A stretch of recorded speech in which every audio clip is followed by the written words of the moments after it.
Kyle adjusted his duffel bag on his shoulder as he stepped into what was supposed to be his quarters aboard Unity's forge. The room was small, as expected, but something else caught his attention, a faint bioluminescent glow. Standing by the desk was a tall, feline-featured alien whose fur shimmered in soft waves of light. She turned, her eyes narrowing with what Kyle could only assume was curiosity. "You must be mistaken," Kyle began, his voice firm but polite. "This is my assigned room." The alien tilted her head, her translator humming before it produced a calm, feminine voice. "Incorrect. These coordinates are designated to Arixa of Zerlin." "That is me." "You are redundant." Kyle blinked. "Redundant? Look, there's been a mix-up. I'm Kyle, human engineer, also assigned here. I'll get this sorted." Arixa didn't seem fazed. Instead, she gestured toward the small room. "Space optimization dictates shared resources. This arrangement is logical." "Logical? We're supposed to share this room?" Kyle scanned the limited space. "There's barely enough room for one, let alone two." Arixa's glow pulsed briefly, which Kyle interpreted as either annoyance or amusement. Humans' preoccupation with personal boundaries is fascinating. "You'll adapt." "Adapt?" Kyle muttered, already dreading this situation. He turned his attention to the single floating cot in the corner. It was sleek, a marvel of engineering, but also alarmingly narrow. "There's only one bed." "Yes," Arixa replied matter-of-factly. "Its weight distribution matrix accommodates multiple occupants efficiently." Kyle stared at her, aghast. "We're not sharing a bed. It would be inefficient to do otherwise." The translator's tone was neutral, but Kyle detected the underlying finality. He exhaled sharply, running a hand through his hair. "All right, fine. Let's test this efficient marvel." Reluctantly, Kyle climbed onto one side of the cot, while Arixa gracefully settled on the other. The bed's sensors activated, humming softly as it adjusted. For a moment, it seemed to be working, until it didn't. With a sudden lurch, the cot tilted, dumping them both onto the floor in a heap. "Fantastic," Kyle grumbled, untangling himself from Arixa's lanky limbs. "Efficient, my ass." Arixa sat upright, her glow flickering in what Kyle could only describe as exasperation. "Your mass distribution disrupts the balance. Perhaps if you adjusted your posture." "Adjust my posture?" Kyle interrupted, glaring. "How about we get another cot?" "Unnecessary," Arixa replied, standing. "We will recalibrate." Kyle groaned but got back on the cot, his patience wearing thin. This time, Arixa shifted closer, apparently attempting to balance the weight. Her bioluminescence flickered as she spoke again. "Your body heat is significant. It may assist in stabilizing the system." Kyle coughed, trying to ignore how uncomfortably close she was. "Body heat? Stabilizing? Is this some weird alien flirting ritual?" "Flirting?" The translator stumbled over the word. "Your terminology confuses. This is simply functional overlapping." Kyle decided not to press further. Later, as Kyle unpacked his belongings, Arixa watched him with a mix of curiosity and clinical detachment. Her translator hummed again. "Your reliance on primitive tools is intriguing. Are you capable of higher functions?" Kyle froze, holding a spanner. Was that an insult? "An observation," Arixa replied, her glow steady. "Your methods are inefficient but adaptive." Kyle wasn't sure whether to feel insulted or complimented. "Thanks, I guess." As they settled into an uneasy silence, Kyle couldn't help but mutter, "This is going to be a long mission." Kyle sat at the shared workbench, tools scattered in what he considered a functional mess. Across from him, Arixa meticulously arranged her equipment, her movements precise, each tool perfectly aligned. She glanced at his chaotic side and tilted her head, her translator buzzing before producing, "Your method lacks cohesion." Kyle smirked, picking up a wrench. "Cohesion? This is what we humans call improvisation." Arixa's glow pulsed faintly. Improvisation is merely a euphemism for disorder. Shall I optimize your arrangement? Kyle raised an eyebrow. Touch my tools, and we'll have a problem. Arixa's translator hesitated before producing a curious phrase. Humans are territorial with their instruments. Noted.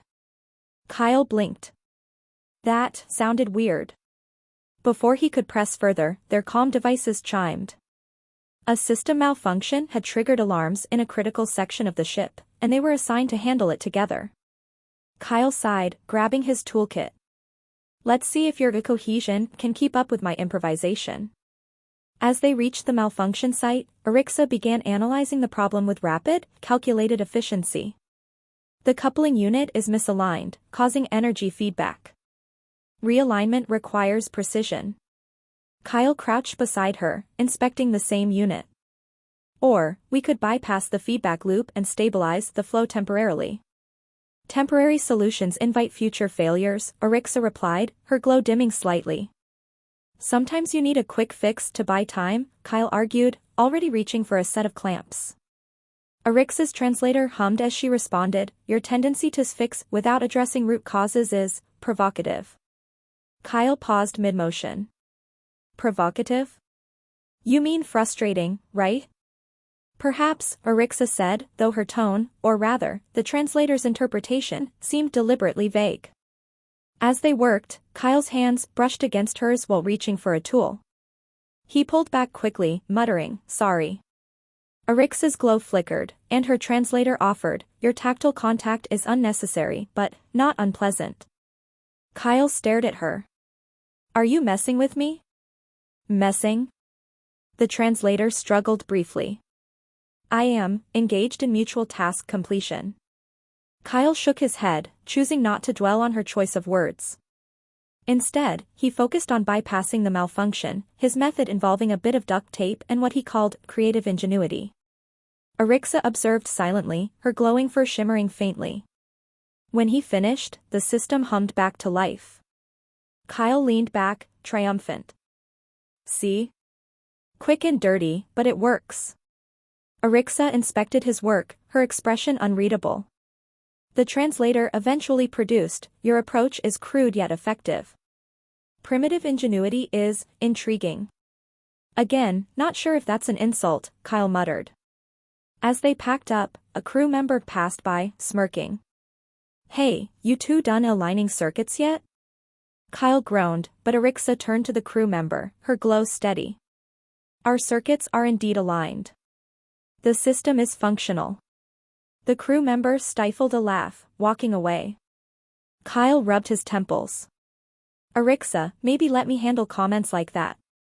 Why? She asked, genuinely curious. Your circuits remain unaligned? Kyle sighed, muttering, this is going to be a nightmare. The cot hummed faintly as Kyle lay rigid on one side, arms crossed and staring at the ceiling.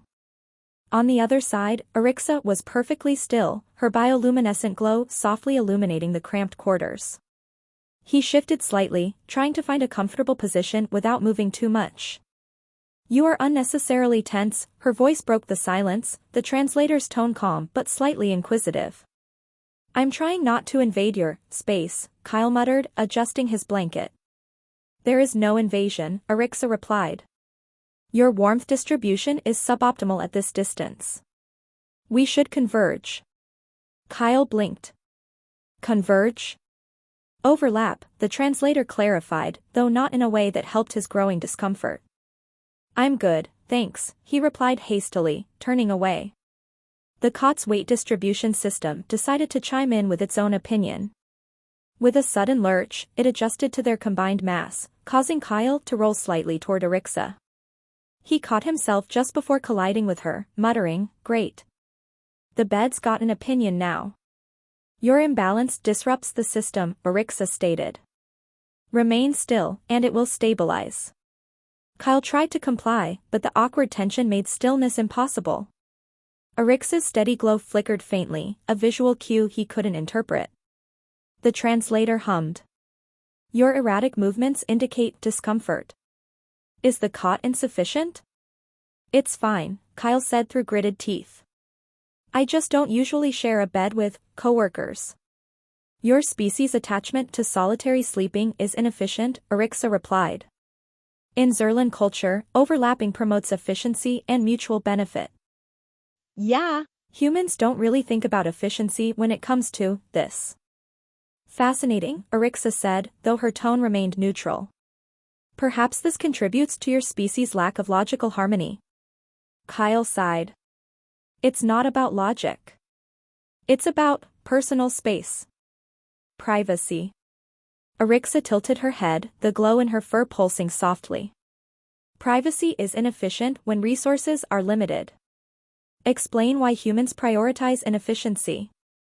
Kyle hesitated, unsure how to explain something so ingrained. It's just how we're wired. Some things are personal. Personal, Arixa repeated.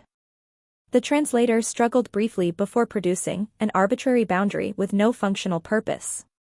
Exactly, Kyle replied dryly. Glad we cleared that up. The cot shifted again, causing them both to slide slightly closer. Kyle braced himself, his arm brushing against hers. He froze, muttering an apology. Arixa's glow flickered, and the translator offered, physical contact is neither harmful nor objectionable. Well, it's awkward for humans, Kyle replied, adjusting his position again. Wordness suggests inefficiency, Arixa observed. Do you require adjustment? Kyle groaned. No. I require sleep. Understood, she replied, falling silent. Moments passed, and Kyle began to relax. Just as his eyes were closing, Arixa spoke again. Your breathing patterns are irregular. Is this intentional? Kyle opened his eyes. It's called snoring. Humans do it sometimes. Is it a distress signal? Kyle couldn't tell if she was serious. No, it's not a distress signal. Fascinating, Arixa murmured. Your physiology is unpredictable. Glad I could add to your research, Kyle replied, his tone dripping with sarcasm. As he finally drifted off, Arixa's quiet voice reached him again. Your species' inefficiencies are oddly endearing. Kyle didn't have the energy to respond. Instead, he muttered under his breath, this ship better have a damn long mission. The alarm blared, jolting Kyle awake. He bolted upright, nearly colliding with Arixa, who was already standing, her bioluminescence bright and alert. The comm device on the wall crackled to life, summoning them to the engine room for an urgent repair. Kyle rubbed his eyes, muttering, can't even get a full night's sleep around here. Arixa glanced at him, her glow steady.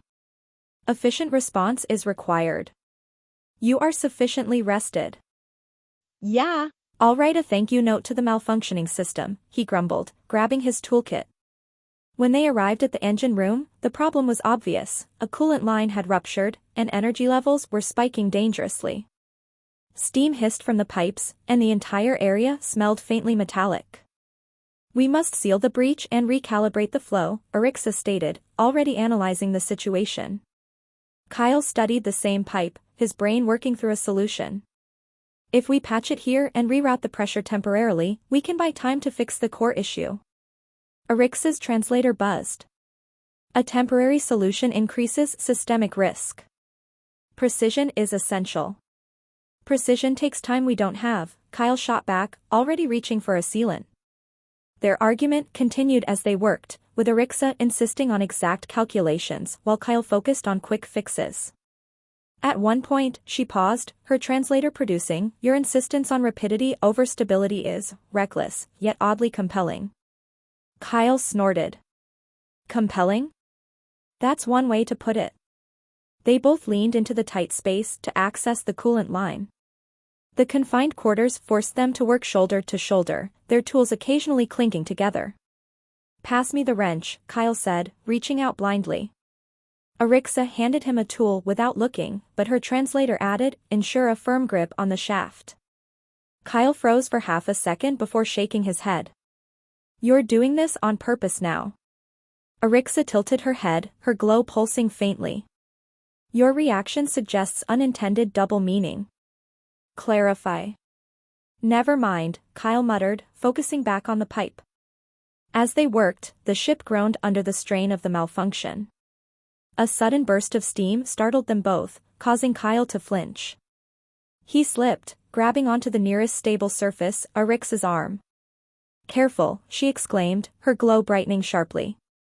Sorry, Kyle said, steadying himself. These conditions aren't exactly ideal. Focus is required, Arixa replied, though her translator added, your touch is firm. Kyle sighed. Can we finish this without any more awkward commentary? Together, they managed to patch the coolant line and stabilize the pressure. Arix's precision paired with Kyle's adaptability created an unexpectedly effective solution. As the system hummed back to life, Kyle leaned against the wall, wiping sweat from his brow. Not bad for a reckless human, huh? Arixa examined the repairs, her glow softening. Your improvisation is surprisingly effective. It complements my precision. Kyle raised an eyebrow. Was that a compliment? An observation, Arixa replied, though the faintest hint of amusement crept into her tone, or at least the translator's interpretation. The comm device crackled again, this time with the voice of a crew member. Nice work, you two. Heard you were sealing valves together. Impressive teamwork. Kyle groaned, already anticipating the rumors that would follow. Great. Can't wait to hear how that gets twisted. Arixa glanced at him, her glow steady. Twisted? Never mind, Kyle said, waving it off. Let's just get back to our efficient, cramped, absolutely non-twisted quarters. As they walked back, Arixa spoke quietly. Your species' adaptability is unique. Perhaps inefficient boundaries serve a purpose after all. Kyle smirked, glancing at her. Glad I could expand your research. Her glow flickered faintly, and for the first time, Kyle thought it might be her version of a smile.